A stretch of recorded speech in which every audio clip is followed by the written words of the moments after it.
We grow spiritually primarily by the ministry of prayer and the word. Primarily. There are other auxiliary support systems, two of them basically. In fact, the standard procedure for spiritual growth in scripture is prayer, the word, fellowship, and service. These four. A believer cannot grow outside of these four provisions. Maybe you need to write it down so you don't forget.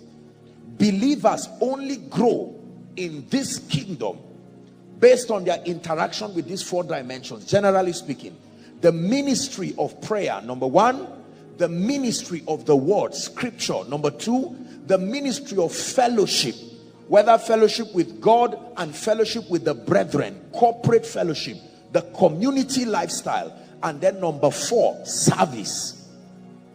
That means you can know as a believer whether you are growing or not by checking whether you are actively engaging in these four dimensions. If prayer is not working in your life, you are not growing. If you are not growing in the understanding of scripture, you are not growing. Number three, if you have been around for a long time and there is no part of your Christian experience that is dedicated towards service, then there is a dimension of growth you are not experiencing. And finally, fellowship. We have fellowship with God and with men. If you have fellowship with God alone, you are still not growing. Are we together now? Yes. I was glad when they said unto me, come, let us go to the house of the Lord.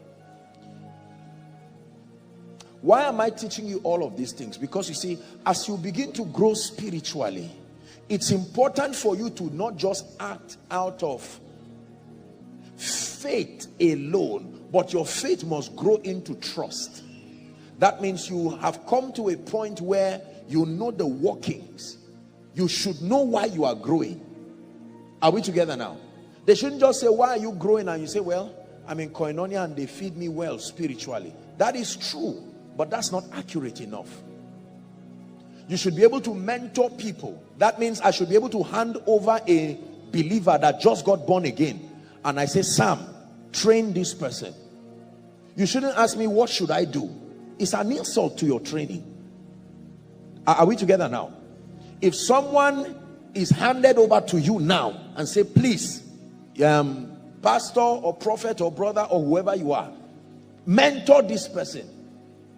You should not sit down and then you are just lost and wondering, okay, what do I do now? Do you pray? No. You already know.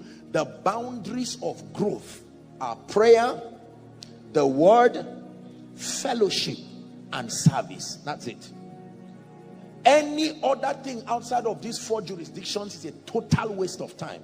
It will not contribute to your growth.